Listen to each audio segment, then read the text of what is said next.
ಬೆಂಗಳೂರಿನ ಕೋಗಿಲು ಲೇಔಟ್ನಲ್ಲಿ ಒತ್ತುವರಿ ತೆರವು ವಿಚಾರ ಇವತ್ತು ಬಿಜೆಪಿ ಸತ್ಯಶೋಧನಾ ಸಮಿತಿಯಿಂದ ವರದಿ ಸಲ್ಲಿಕೆ. ಸಮಿತಿಯ ಮುಖ್ಯಸ್ಥ ಎಸ್ಆರ್ ವಿಶ್ವನಾಥ್ ನೇತೃತ್ವದಲ್ಲಿ ವರದಿ ಸಲ್ಲಿಕೆ. ಬೆಳಗ್ಗೆ 11 ಗಂಟೆಗೆ ಬಿಜೆಪಿ ರಾಜ್ಯಾಧ್ಯಕ್ಷ ಬಿವೈ ವಿಜಯೇಂದ್ರಗೆ ವರದಿಯನ್ನು ಸಲ್ಲಿಕೆ ಮಾಡಲಾಗುತ್ತೆ. ಕೋಗಿಲು ಲೇಔಟ್ನ ಅಕ್ರಮ ನಿವಾಸಿಗಳು, ಅಕ್ರಮದ ಸ್ವರೂಪ ಹೊರ ದೇಶದ ಅಕ್ರಮ ನಿವಾಸಿಗಳ ಕುರಿತು ಸಮಗ್ರ ಮಾಹಿತಿ ಸಂಗ್ರಹ.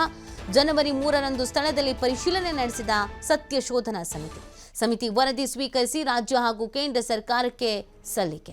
ಶಾಸಕ ಎಸ್ಆರ್ ವಿಶ್ವನಾಥ್ ಅವರ ನೇತೃತ್ವದಲ್ಲಿ ಒಂದು ವರದಿ ರೆಡಿ ಮಾಡ್ಕೊಂಡಿದ್ದಾರೆ. ಇವರು ಈ ಸತ್ಯಶೋಧನಾ ಸಮಿತಿ ಅಂತ ರಚನೆ ಮಾಡ್ಕೊಂಡಿದ್ರು. ಅಂದರೆ ಇಲ್ಲಿ ಹೊರಗಡೆಯಿಂದ ಬಂದವರು ಇದ್ದಾರೆ, ಇವ್ರಿಗೆ ಯಾಕೆ ನಾವು ವ್ಯವಸ್ಥೆ ಮಾಡಿಕೊಡ್ಬೇಕು, ಇಲ್ಲೇನೋ ಗೋಲ್ಮಾಲ್ ನಡೀತಾ ಇದೆ, ಎಲೆಕ್ಷನ್ ಪರ್ಪಸ್ ಈ ಥರದ್ದೆಲ್ಲ ಇತ್ತಲ್ಲ, ಹಾಗಾಗಿ ಸೊ ಕಂಪ್ಲೀಟಾಗಿ ಡಾಕ್ಯುಮೆಂಟ್ಸ್ ಎಲ್ಲ ಸ್ವೀಕರಿಸ್ಕೊಂಡಿದ್ದಾರೆ, ಕಲೆಕ್ಟ್ ಮಾಡ್ಕೊಂಡಿದ್ದಾರೆ. ಅದನ್ನು ಇವತ್ತು ನೀಡ್ತಾರೆ. ಬಿಜೆಪಿ ಸತ್ಯಶೋಧನಾ ಸಮಿತಿಯಿಂದ ಏನು ವರದಿ ತಯಾರಿಯಾಗಿದೋ ಆ ವರದಿಯನ್ನು ರಾಜ್ಯಾಧ್ಯಕ್ಷರಿಗೆ ಕೊಡ್ತಾರೆ. ಶಾಸಕ ಎಸ್ಆರ್ ವಿಶ್ವನಾಥ್ ಅವರ ನೇತೃತ್ವದ ಸಮಿತಿ.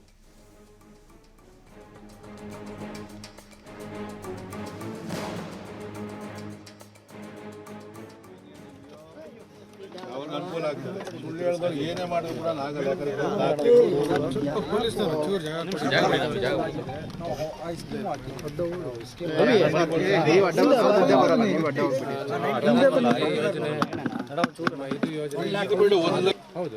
ದೃಢೀಕರಣ ಮಾಡ್ಬೇಕು. ರೆವಿನ್ಯೂ ಅವ್ರು ಕಂದಾಯ ಇಲಾಖೆ ಮಾಡ್ಬೋದು.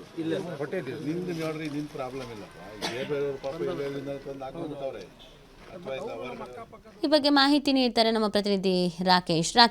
ಸತ್ಯಶೋಧನಾ ಸಮಿತಿಯಿಂದ ಇದೀಗ ವರದಿ ತಯಾರಿಯಾಗಿದೆ.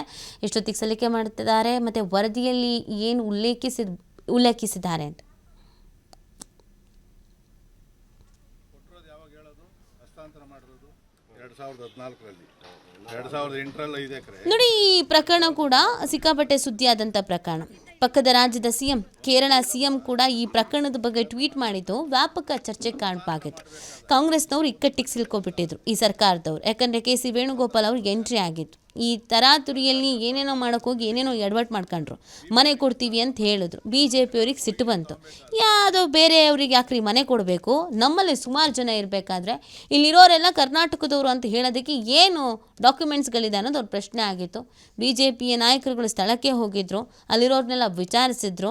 ಏನು ನಿಮ್ಮ ಕತೆ, ನೀವು ಎಲ್ಲಿಯವರು, ಯಾವಾಗ ಬಂದಿದ್ದು, ಯಾವಾಗಿಂದ ಇಲ್ಲಿದ್ದೀರಾ, ನಿಮಗೆ ಯಾಕೆ ಮನೆ ಕೊಡಬೇಕು ಅಂತೆಲ್ಲ ಪ್ರಶ್ನಿಸಿದ್ರು. ಒಂದು ವರದಿ ತಯಾರಿ ಮಾಡ್ಕೊಂಡಿದ್ದಾರೆ. ಮಾಹಿತಿ ನೀಡ್ತಾರೆ ನಮ್ಮ ಪ್ರತಿನಿಧಿ ರಾಕೇಶ್. ಬಿಜೆಪಿ ಸತ್ಯಶೋಧನಾ ಸಮಿತಿಯವರು ವರದಿ ರೆಡಿ ಮಾಡ್ಕೊಂಡಿದ್ದಾರೆ. ಸೊ ಎಷ್ಟೊತ್ತಿಗೆ ಸಬ್ಮಿಟ್ ಮಾಡ್ತಾರೆ?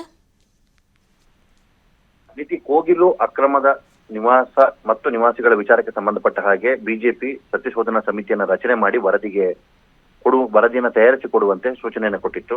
ಇವತ್ತು ಆ ಸಮಿತಿಯ ನೇತೃತ್ವವನ್ನು ವಹಿಸಿದ್ದಂತಹ ಯಲಹಂಕ ಶಾಸಕ ವಿಶ್ವನಾಥ್ ಅವರ ನೇತೃತ್ವದ ತಂಡ 11 ಗಂಟೆಗೆ ಪಕ್ಷದ ರಾಜ್ಯಾಧ್ಯಕ್ಷ ವಿಜಯೇಂದ್ರ ಅವರಿಗೆ ಸಮಿತಿಯ ವರದಿಯನ್ನ ನೀಡಲಿದೆ.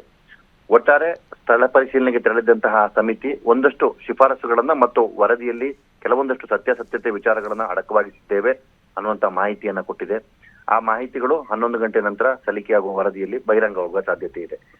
ಬಹುತೇಕ ವರದಿ ಸಲ್ಲಿಸುವಂತ ಸಂದರ್ಭದಲ್ಲಿ ತಯಾರಿಸುವ ಕಾಲದಲ್ಲೂ ಕೂಡ ಸ್ಥಳ ಪರಿಶೀಲನೆಗೆ ಹೋಗಿದ್ದಾಗ ಅಲ್ಲಿ ವಾಸ್ತವದ ಚಿತ್ರಣವನ್ನು ಅರಿಯುವಂತ ಸಂದರ್ಭದಲ್ಲೂ ಕೂಡ ಮಾತಿನ ಚಕಮಕಿ ಆಗಿದ್ದನ್ನ ದಾಖಲಿಸಲಾಗಿತ್ತು. ಬಹುತೇಕರಿಗೆ ಅಲ್ಲಿನ ಸ್ಥಳೀಯ ಚಿತ್ರಣದ ಜೊತೆಗೆ ತಮ್ಮ ವಾಸ ದೃಢೀಕರಣಕ್ಕೆ ಸಂಬಂಧಪಟ್ಟ ಹಾಗೆ ದಾಖಲೆಗಳನ್ನು ಒದಗಿಸಿ ಅನ್ನುವಂತ ಸಂದರ್ಭದಲ್ಲಿ ಸಮರ್ಪಕ ಮಾಹಿತಿಗಳನ್ನು ಒದಗಿಸದೇ ಇದ್ದಂತ ಸಂದರ್ಭ ಹಾಗೂ ಅದಕ್ಕೆ ಅವರು ಕೊಟ್ಟಂತ ಪ್ರತಿಕ್ರಿಯೆಗಳನ್ನ ಗಮನಿಸಿದಾಗ ಬಿಜೆಪಿ ಈ ಹಿಂದೆ ಮಾಡುತ್ತಿದ್ದಂತಹ ಅಕ್ರಮ ವಲಸಿಗರ ವಿಚಾರಕ್ಕೆ ಸಂಬಂಧಪಟ್ಟ ಆರೋಪಗಳಿಗೆ ಪುಷ್ಟಿ ಕೊಡುವಂತ ವಾತಾವರಣ ನಿರ್ಮಾಣ ಆಗಿತ್ತು. ಜೊತೆಗೆ ಅಕ್ರಮ ಬಾಂಗ್ಲಾದ ನಿವಾಸಿಗಳು ಇದ್ದಾರೆ ಅನ್ನುವಂತ ವಿಚಾರಕ್ಕೂ ಕೂಡ ಅದು ಸಪೋರ್ಟ್ ಅನ್ನ ಕೊಟ್ಟಿತ್ತು.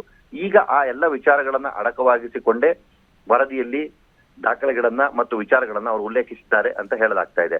ಆದ್ರೆ ಪೂರ್ಣ ಪ್ರಮಾಣದ ವರದಿಯಲ್ಲಿ ಯಾವ ವಿಚಾರ ಎಷ್ಟರ ಪ್ರಮಾಣದಲ್ಲಿ ಇದೆ ಅನ್ನೋದು ಕೂಡ ಇನ್ನೂ ಬಹಿರಂಗವಾಗಿಲ್ಲ. ಆದ್ರೆ ಸತ್ಯಶೋಧನಾ ಸಮಿತಿ ತಾನಿಗೆ ಕೊಟ್ಟಿದ್ದ ಜವಾಬ್ದಾರಿಯನ್ನು ನಿಭಾಯಿಸಿದೆ. ಜನವರಿ 3ರಂದು ಸ್ಥಳಕ್ಕೆ ತೆರಳಿ ಅಲ್ಲಿನ ಸಂಪೂರ್ಣ ವಿವರಣೆಯನ್ನು ಪಡೆದುಕೊಂಡಿತ್ತು. 164 ಮನೆಗಳನ್ನು ಧ್ವಂಸ ಮಾಡಲಾಗಿತ್ತು.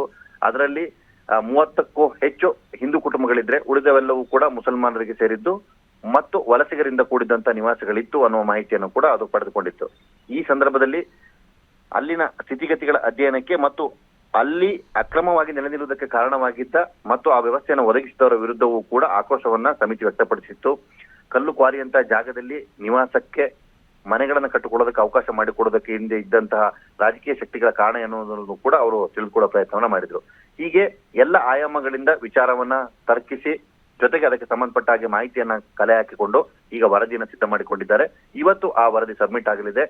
ವರದಿಯನ್ನ ಪಡೆದುಕೊಂಡ ಬಂದ ನಂತರ ಆ ವಿಚಾರಕ್ಕೆ ಸಂಬಂಧಪಟ್ಟ ಹಾಗೆ ಕೂಲಂಕುಷ ಪರಿಗಣನವನ್ನ ಮಾಡಿದ ನಂತರ ಅಧ್ಯಕ್ಷ ವಿಜೇಂದ್ರ ಅವರು ಅದನ್ನ ರಾಜ್ಯ ಸರ್ಕಾರ ಮತ್ತು ಕೇಂದ್ರ ಸರ್ಕಾರಕ್ಕೂ ಕೂಡ ಕಳಿಸಿಕೊಡುವ ಇರಾದೆಯನ್ನ ಹೊಂದಿಕೊಂಡಿದ್ದಾರೆ. ನೀತಿ. ಓಕೆ, ಥ್ಯಾಂಕ್ ಯು ರಾಕೇಶ್, ತಮ್ಮ ಡೀಟೇಲ್ಸ್ಗಾಗಿ. ಜಾಸ್ತಿ ನೀನೇ ಕಾಣ್ತಿದ್ದೆ.